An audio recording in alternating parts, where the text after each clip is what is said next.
नमस्ते विद्यार्थियों, आज के इस मधु आपकी कक्षा में आपको स्वागत है।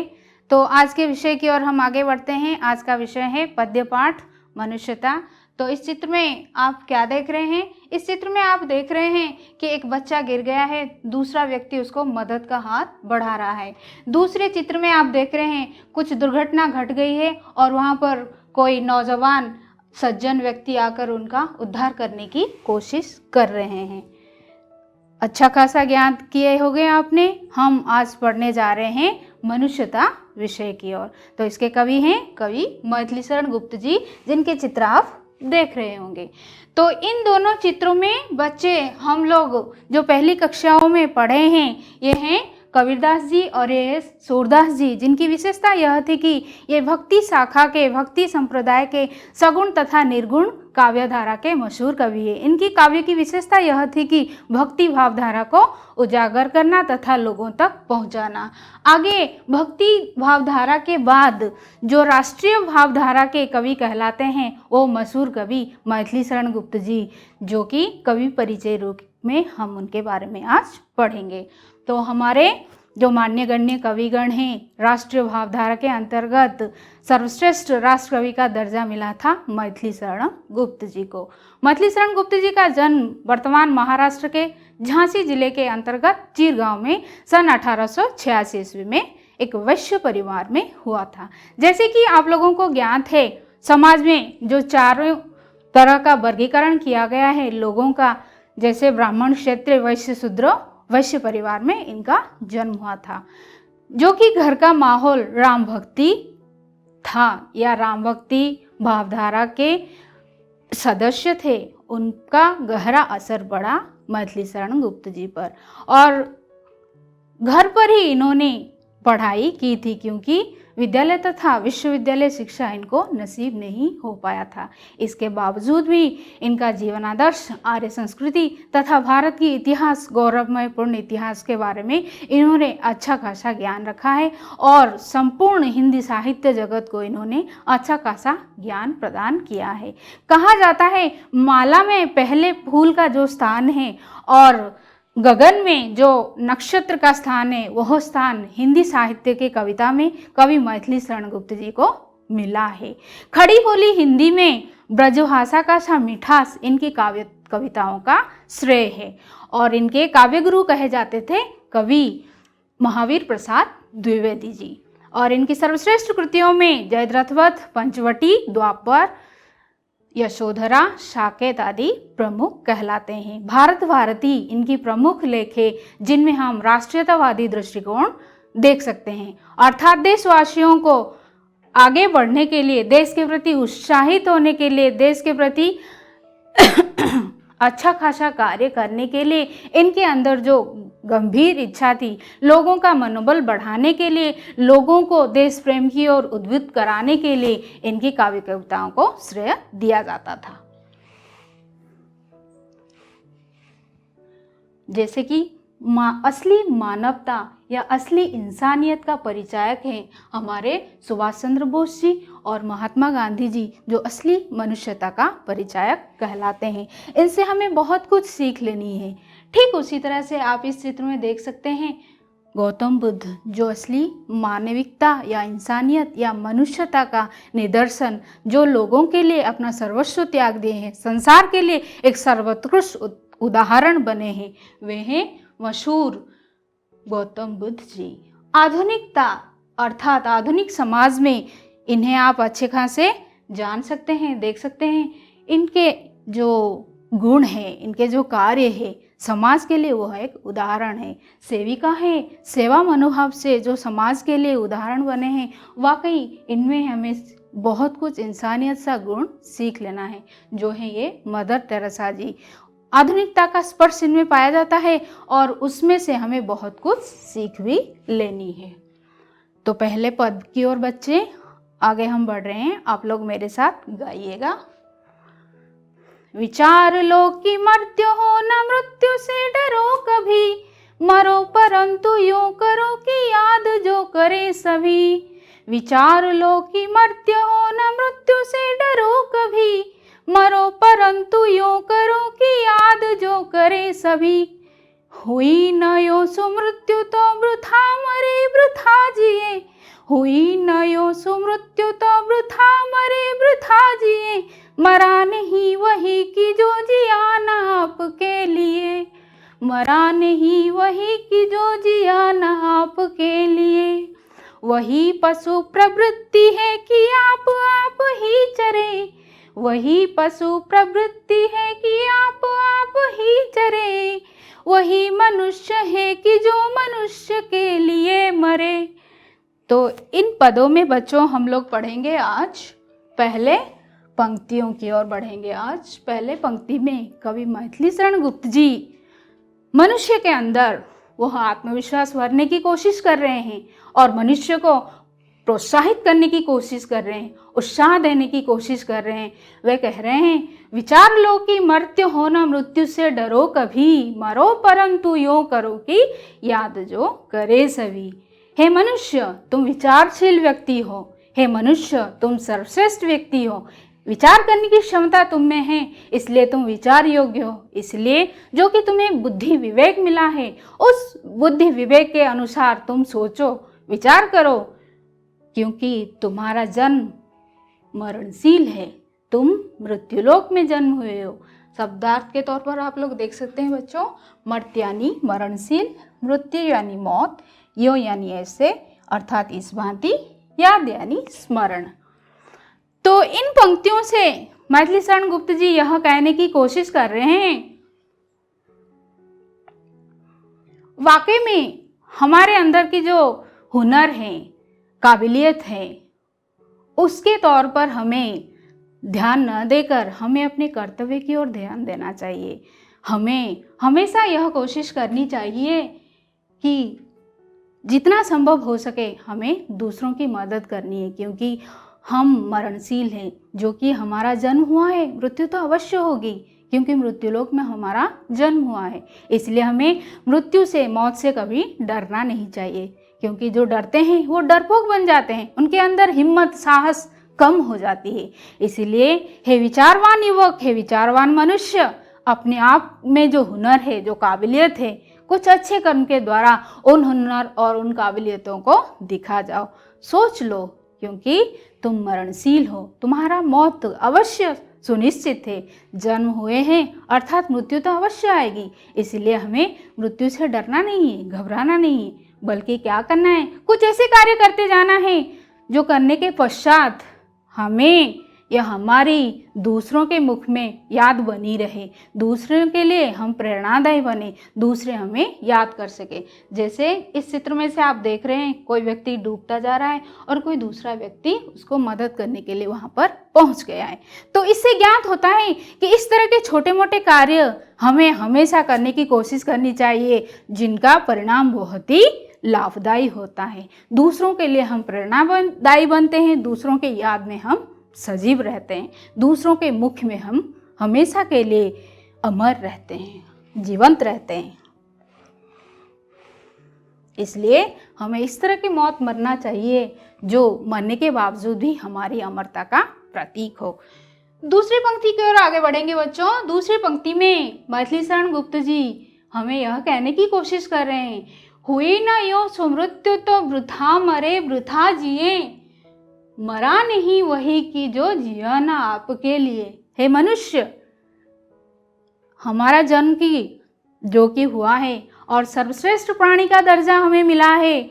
हम जितने सारे जानवर, कीड़े मकोड़ों हैं, उनमें से सर्वश्रेष्ठ प्राणी हम कहलाते हैं। मनुष्य होने का गौरव हम लेते हैं, इसलिए हम श्रेष्ठ प्राणी कहलाते हैं, गर्व करते हैं, घमंड करते हैं।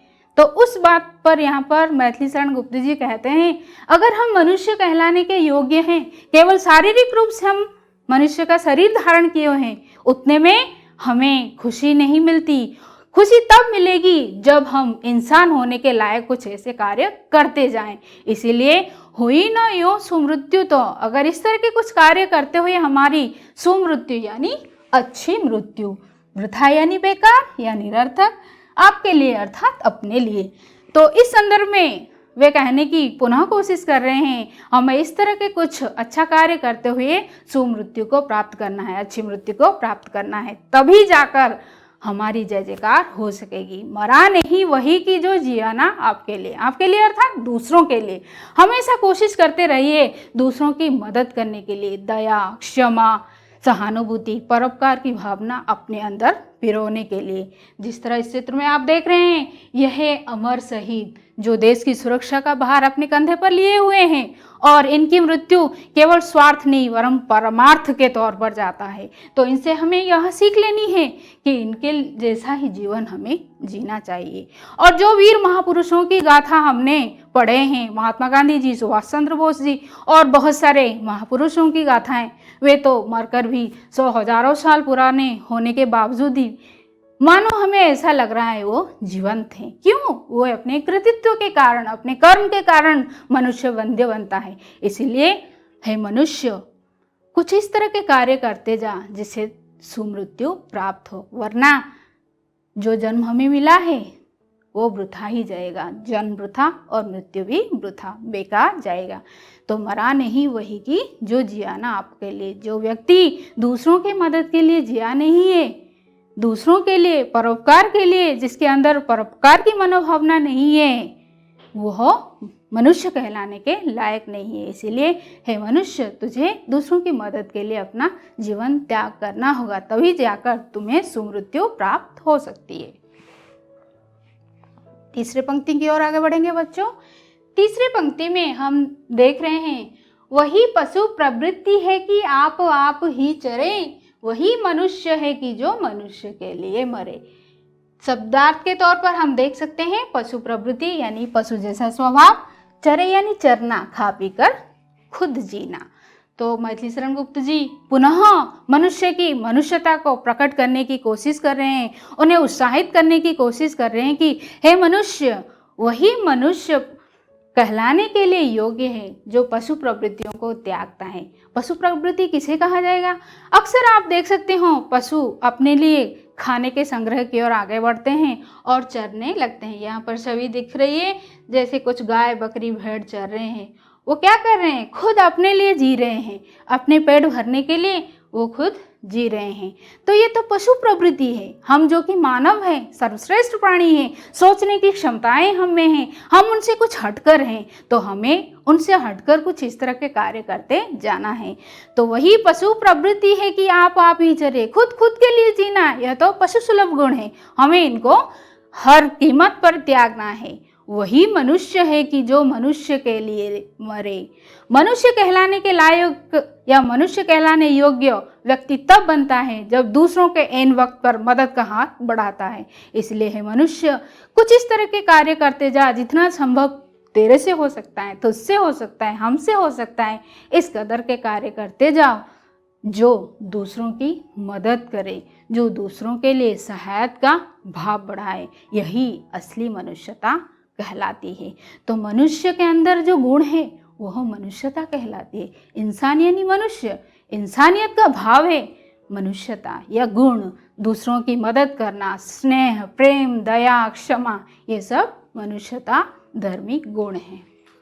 तो बच्चों, हमेशा कोशिश करते रहिए अपने द्वारा जितना संभव हो सके दूसरों की मदद करना। हम तो वो महापुरुषों की तरह, महात्मा गांधी की तरह, सुभाष चंद्र बोस की तरह नहीं हो सकते, उन मशहूर कवियों की तरह नहीं हो सकते, लेकिन हमारे समझ में, हमारे हालात के अनुसार जितना कुछ संभव हो सकता है। हाँ, अचानक आप रास्ते में जा रहे हैं, कोई दुर्घटना घट गई है, आप उस स्थिति में सोचना नहीं कि मुझे मदद करना चाहिए कि नहीं। उस स्थिति में संपूर्णतया अपने आप को प्रस्तुत रखिएगा कि मुझे उसकी मदद करनी है, तभी जाकर अपने अंदर की मनुष्यता का भाव जो है उसको आप जागृत कर सकोगे।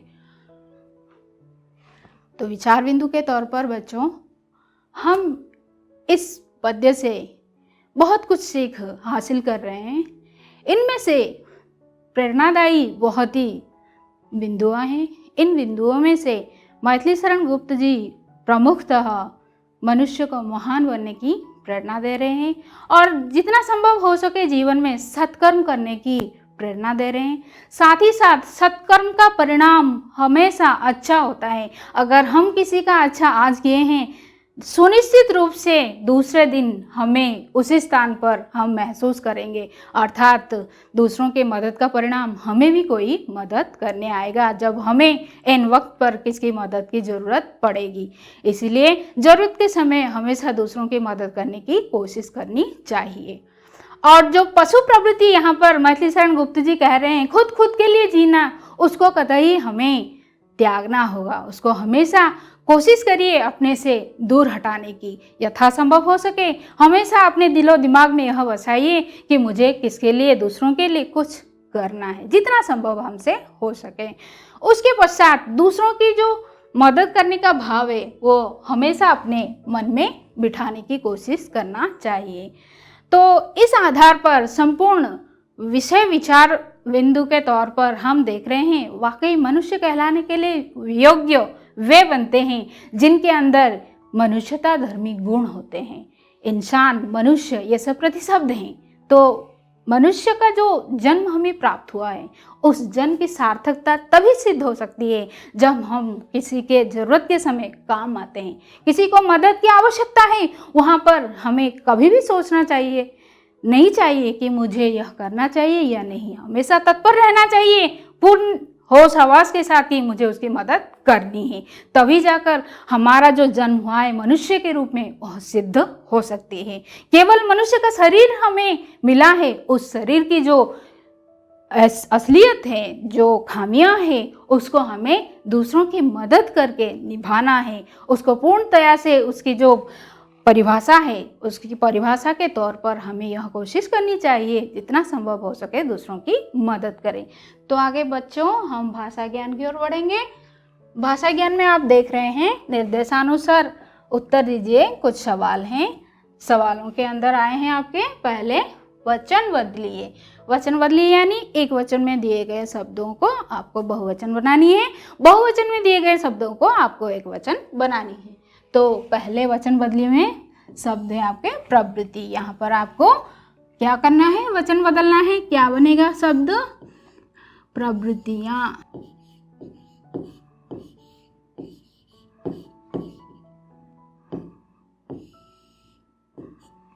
दूसरे में सही परसर्ग लगाइए। मर्त्य हो न मृत्यु देश डरो कभी। मर्त्य हो न मृत्यु से, में, को, पर, ये सब परसर्ग कहलाते हैं ना बच्चों। तो इनमें से हमें यहाँ पर कौन सा परसर्ग लगाना है? मर्त्य हो न मृत्यु से डरो कभी। तीसरे में उपसर्ग छांटिए। प्रसिद्ध शब्द दिया गया है, उपसर्ग यानी शब्द से पहले, परसर्ग यानी शब्द के पश्चात। तो शब्द के पहले कौन सा लगा है उपसर्ग? प्र। तो प्र है उपसर्ग। आगे प्रश्न की ओर बढ़ते हैं बच्चों।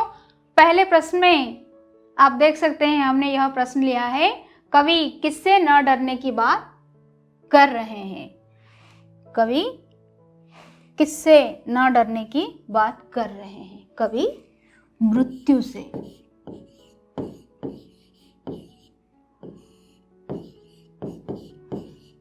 न डरने की बात कर रहे हैं। कवि कैसी मृत्यु को प्राप्त करने का परामर्श दे रहे हैं? कवि सुमृत्यु का।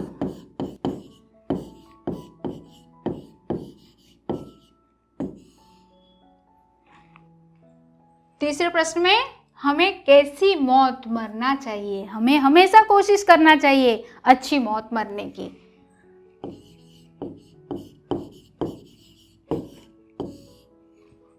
अगले प्रश्न में हम देख सकते हैं कवि मनुष्य की किस पशु प्रवृत्ति की बात कर रहे हैं? कवि मनुष्य की खुद जीने की जो भावना है, आप ही चरने की जो भावना है, उसके बारे में बता रहे हैं।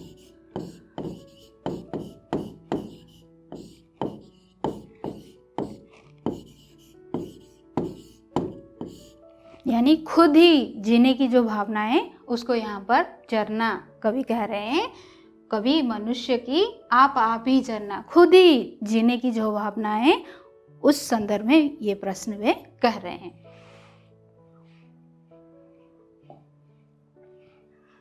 तो बच्चों संपूर्ण विषयगत जो विचार बिंदु हैं वो मनुष्य के ऊपर आधारित है। लाखों करोड़ों की आबादी होने के बावजूद भी हमारे अंदर की जो कमी है वो मानवीयतावादी दृष्टिकोण की कमी है।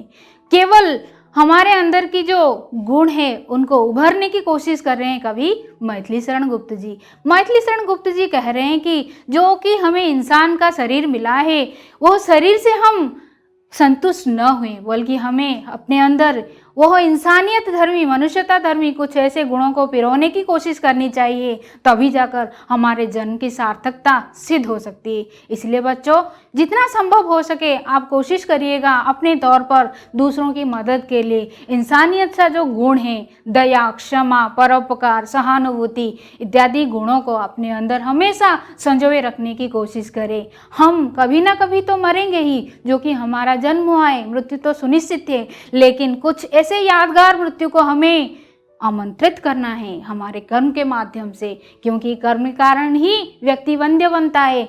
तो उसी के आधार पर हमें कुछ इस तरह के कार्य करते जाना है जो यादगार कहला सके, अमर कहला सके, दूसरों के मुख में हम अमर हो सके, सजग हो सके, हमारी अनुपस्थिति में भी हमारी उपस्थिति महसूस हो। तो महसूस होने के कारण हमें जो गौरव प्राप्त होगी वाकई में वो हमारे इंसानियत के गुण को वास्तविकता का रूप देने में सक्षम हो सकेगा। इसलिए मैं समझती हूँ कि आज संपूर्ण कक्षा को आपने बहुत ही अच्छी तरह से सुना और ध्यान के साथ सारे प्रश्नों को सुना होगा। सभी प्रश्नों को अपने कॉपियों में लिख लीजिएगा और उम्मीद करती हूँ आप विषयगत विचार बिंदुओं को अपने जीवन में पिरोने की कोशिश करेंगे और यथासंभव दूसरों की मदद के लिए कोशिश करेंगे, समाज में एक स्वतंत्र सत्ता लाने की कोशिश करेंगे, मनुष्यतावादी दृष्टिकोण को समाज में प्रतिष्ठा करने की कोशिश करेंगे। इतने समय तक ध्यान सहित आपने कक्षा के संपूर्ण कार्य को सुना, इसलिए आपको बहुत बहुत धन्यवाद।